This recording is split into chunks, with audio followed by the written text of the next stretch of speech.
प्यारे बच्चों, सुप्रभात। आज हम करेंगे पाठ नंबर 4, जिसका नाम है कार्य में कुशलता लाएं। कार्य में कुशलता लाना बहुत जरूरी है, निपुणता लाना बहुत जरूरी है। बुद्धि युक्तो जहाति उभे सुकृत दुष्कृते तस्माद्योगाय युजस्व योग है कर्म सुकौशलम।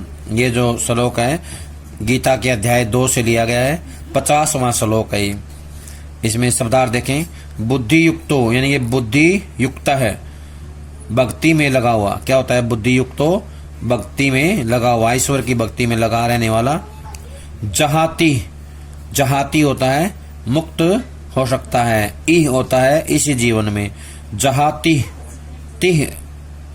जहाती और इह का जो है संधि है, तो जहाती का मतलब होता है मुक्त हो सकता है, इह होता है इसी जीवन में मुक्त हो सकता है। उभय होता है उभय दोनों। सुकृत होता है अच्छे कार्य, दुष्कृत्य होता है बुरे कार्य, या अच्छे बुरे फल भी कह सकते हैं इसको। तस्मात होता है अतः, योगाय होता है भक्ति। क्या होता है? भक्ति। तस्मात योगाय होता है अतः भक्ति के लिए। युजस्व होता है इस तरह लग जाओ। योग होता है योग। कर्मसु होता है समस्त कार्यों में। कौशलम होता है कुशलता, निपुणता, कला, एक्सपर्ट होना जो है उसको बोलते हैं कौशल। श्रीमद् भगवद गीता के दूसरे अध्याय के इस 50वें श्लोक में भगवान श्री कृष्ण अर्जुन को योग के विषय में ज्ञान प्रदान कर रहे हैं। किसके बारे में? योग के बारे में। वो योग के बारे में कहते हैं कि ये योग क्या होता है। कहते हैं, हे अर्जुन, समबुद्धि युक्त पुरुष पुण्य और पाप दोनों को इसी लोक में त्याग देता है। यानी कि जो समबुद्धि व्यक्ति है, समबुद्धि से युक्त जो इंसान है, सदैव ईश्वर की भक्ति में लगा रहने वाला होता है। समबुद्धि कौन होता है? समबुद्धि, भक्ति में लगा रहने वाला। और वो व्यक्ति जो है अच्छे बुरे जितने भी काम हैं, पाप पुण्य जो भी हैं, उनको इसी लोक में त्याग देता है, अर्थात तो उनसे मुक्त हो जाता है। इससे तो समत्व रूप योग में लग जा। समत्व होता समानता, समत्व रूप योग में लग जा। यह समत्व रूप योग ही कर्मों में कुशलता है, अर्थात कर्म बंधन से छूटने का उपाय है। कर्मों में कुशलता मतलब होता है कर्म बंधन से छूटना, कर्म बंधन से जो है आजाद हो जाना। यही जो इसका अर्थ होता है, इसका मूल जो है भाव होता है। कहने का आशय है कि इस पाठ में ये बताया गया है कि हमें अपने कर्म पूरी क्षमता, उत्साह और योग्यता से करने चाहिए। क्या करने चाहिए? अपने जो कर्म हैं, अपने जो कार्य हैं, पूरी योग्यता, क्षमता व उत्साह के साथ करने चाहिए। इस पाठ में प्रेम और आसक्ति अर्थात मोह के अंतर को स्पष्ट करते हुए आगे बढ़ने की प्रेरणा दी गई है तथा स्वामी विवेकानंद को अपना आदर्श बनाने का आह्वान किया गया है। यानी कि ये कहा गया है कि वर्तमान में युवाओं को स्वामी विवेकानंद को अपना आदर्श बनाना चाहिए। बुद्धि सदा जिसकी समता में हो, यही छोड़ता पाप और पुण्य को। जम योग में अब तो समता में रहे कि कर्मों में कौशल या कुशलता ही योग है। इसमें कहा गया है कि जो बुद्धि है हमेशा समता में लीन रहनी चाहिए, समता में लगी रहनी चाहिए। जिस व्यक्ति की बुद्धि जो है समता में लगी है, यानी कि भक्ति में लगी है, ईश्वर में लगी है, वो व्यक्ति जो है पाप और पुण्य को इसी धरती पर त्याग देता है, छोड़ देता है जम योग में। और वो जो है अपना ध्यान योग में लगा लेता है और समता में बनाए रखता है। कर्मों में उसे कुशलता प्राप्त हो जाती है। उसके लिए कर्म ही जो है, कर्म ही कुशलता ही योग है, कार्यों में निपुणता ही योग है।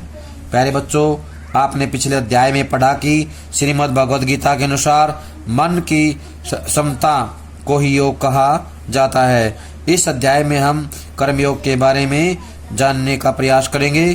श्रीमद् भगवद गीता की सूक्तियों या सूक्ति वाक्यों में एक अत्यंत प्रेरक महत्वपूर्ण वाक्य है, योग कर्म सु कौशलम।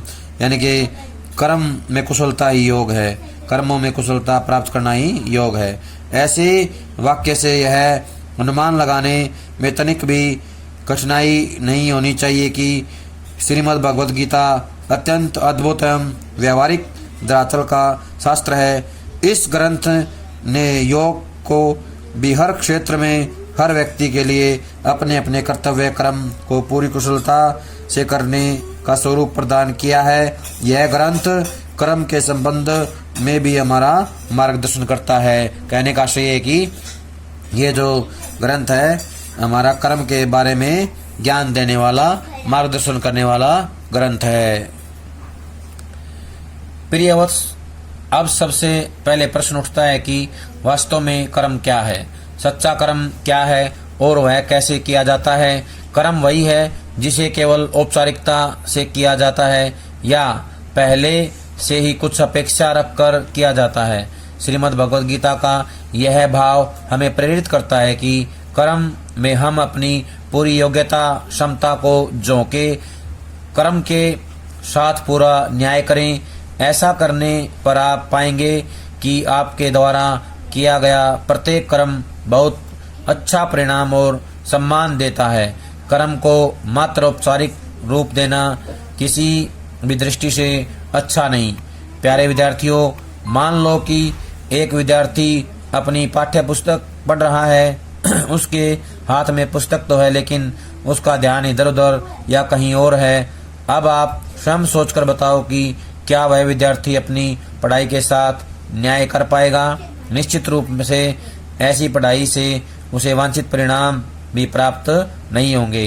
कहने का आशय है कि ऐसे पढ़ाई करने वाले बच्चों को अच्छे नंबर नहीं प्राप्त होते हैं। आप स्वयं भी ऐसी दिखाने वाली पढ़ाई से सहमत नहीं होंगे। ऐसी स्थिति में गीता के सूक्त वाक्य योगः कर्मसु कौशलम का तात्पर्य यह हुआ कि एक विद्यार्थी के रूप में आप अपनी पढ़ाई या अन्य किसी भी क्षेत्र में अपने कर्तव्य के साथ पूरा न्याय करो। प्यारे बच्चों, गीता का यह सूक्त वाक्य न केवल विद्यार्थी बल्कि सभी लोगों पर भी लागू होता है। उदाहरण के लिए कक्षा में अध्यापक जब पढ़ा रहे हैं तब वे अपने कार्य को पूरे ईमानदारी से करें।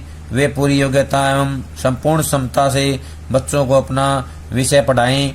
इसी प्रकार डॉक्टर अंतर्मन से अपने रोगियों की रोग निवृत्ति हेतु उपचार करें।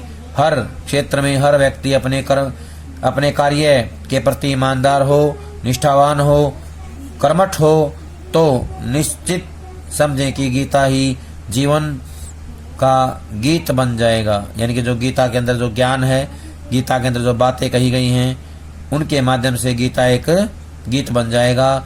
गीता समूची सामाजिक राष्ट्रीय व्यवस्था में एक सुखद मांगलिक क्रांति का सूत्रपात करने वाली अनुपम प्रेरणा बन जाएगी। गीता का यह सूक्ति वाक्य वास्तव में सबको एहसास करवाता है कि गीता का एक ही वाक्य कितना बड़ा परिवर्तन ला सकता है। आवश्यकता केवल इस बात की है कि इसे जीवन में भी व्यवहृत किया जाए। प्यारे बच्चों, यही गीता का कर्म योग है। कर्म को धर्म बनाने या कर्म को ही पूजा बनाने वाला यही गीता का मूल मंत्र है। हमें अपने अपने कर्म पूरी निष्ठा, क्षमता और कुशलता से करने चाहिए। ध्यान रखो कि दिखाई देने वाला अच्छा और बड़ा कर्म भी गीता की दृष्टि से योग नहीं है यदि उसमें उचित ईमानदारी और निष्ठा नहीं है। उचित ईमानदारी और निष्ठा से ही क्या होता है, कर्म योग बनता है। कोई सेवाधिकारी मंदिर में भगवान की पूजा कर रहा है और यदि वह अपने कार्य को भक्ति के भाव से नहीं कर रहा, न उसमें पूरा ध्यान दे रहा है, लेकिन दूसरी ओर एक सफाई कर्मी इस सेवा को भी अपना सौभाग्य और भगवान की कृपा मानकर पूरी निष्ठा से कर रहा है, तो वह सफाई कर्मी ही गीता का सच्चा कर्मयोगी माना जाएगा। हे भारत की भावी ऊर्जा, कर्म के संबंध में दो महत्वपूर्ण कारकों प्रेम और आसक्ति के बारे में चर्चा करना आवश्यक प्रतीत होता है। हमारे लिए यह अच्छा रहेगा कि हमारे मन में घर परिवार स्वजन आदि से प्रेम हो, आसक्ति नहीं। आसक्ति होता है लगाव, मोह। आसक्ति मोह से जुड़ी होती है। इसलिए इसे मोहाशक्ति कहते हैं, यानी कि प्रेम की शक्ति। प्रेम में दूसरे के सुख की चिंता होती है, जबकि मोहाशक्ति में अपनी सुख सुविधाओं की। प्रेम सबके लिए या सबके प्रति अपने कर्तव्य की पहचान करवाता है, जबकि मोहाशक्ति दूसरों से सुख की अपेक्षा रखती है। इसलिए मोहाशक्ति अर्थात राग के साथ ही भय और क्रोध जैसे शब्द प्रयोग किए गए हैं। कर्म के क्षेत्र में जहाँ भी राग होगा वहीं ये दोनों साथ रहेंगे।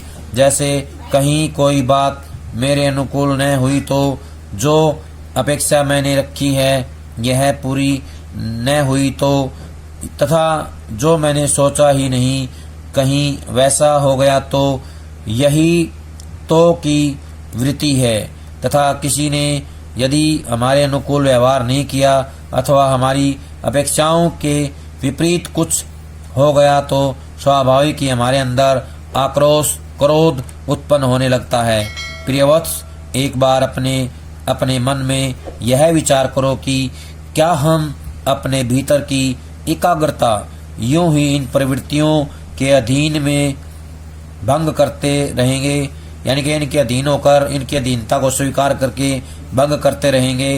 हम सब जानते हैं कि एकाग्रता बनाना अत्यंत कठिन काम होता है, उससे भी अधिक कठिन काम होता है एक बार एकाग्रता के बिगड़ जाने पर फिर से अपने आप को उस एकाग्रता की अवस्था में लाना। जीवन की बहुत बड़ी संपदा है एकाग्रता, यानी कि जीवन की जो है संपत्ति क्या कहलाती है? एकाग्रता, कंसंट्रेशन। हम जो है पूरा कंसंट्रेशन बनाए रखेंगे तभी हमें जो है सफलता मिलेगी। इधर उधर के राग और उनसे उपजे भय और क्रोध केवल एकाग्रता ही भंग नहीं करते हैं, बल्कि हमारे मन में समाये आत्मविश्वास और शांति को भी नष्ट कर देते हैं। प्यारे बच्चों, क्या आप में से कोई ऐसा विद्यार्थी है जो राग द्वेष भय क्रोध आदि के कारण अपने आत्मविश्वास और अपनी शांति को नष्ट करना चाहता है? यदि आप ऐसा नहीं चाहते हैं तब यह निश्चित चेतावनी सदा अपने सामने रखे रखना। प्रियवत्स, अब एक बार कर्म पर पड़ने वाले भय और क्रोध के प्रभावों पर भी नजर डाल लेते हैं। भय और क्रोध तो जीवन की बहुत बड़ी विडंबना है। आप जैसे विद्यार्थियों को परीक्षा परिणाम को लेकर भयभीत रहना, जरा सी प्रतिकूलता पर सहम जाना, क्रोधावेश में आ जाना आदि, ये सब किसी भी दृष्टि से उचित नहीं है। कहने का आशय है कि हमें इन चीजों से बचकर रहना चाहिए। ये हमारे लिए क्या है? बहुत बड़े शत्रु का काम करते हैं। अपने आप को आत्मविश्वास से अच्छी तरह से भर लो। बात बात में क्रोध करना या किसी भी आशंका से डरते रहना, ऐसी अवस्था आपको अंदर से खोखला कर देगी और आपको मानसिक रूप से कमजोर बना देगी। हे स्नेही बंधु, यदि जीवन में आगे बढ़ना है तो स्वामी विवेकानंद जी को अपना आदर्श बनाओ। उन पर देश विदेश में कितनी विपरीत स्थितियां आई, लेकिन उन्होंने संयम और धैर्यपूर्वक निर्भय होकर अपने को सदैव आगे बढ़ाया।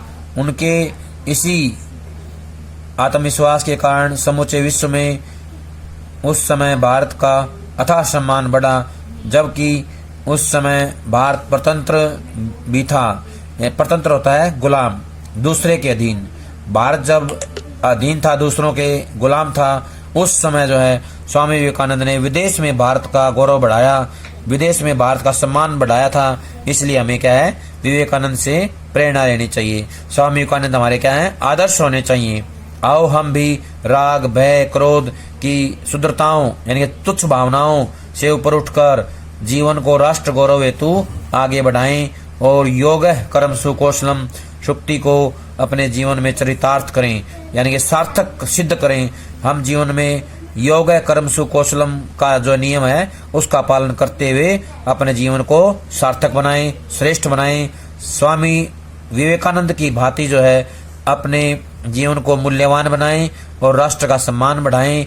हमारे देश की जो है गौरव या देश की जो महत्ता है उसकी जो सांस्कृतिक महत्ता है उसको बढ़ाएं, सम्मान को आगे लेके जाएं।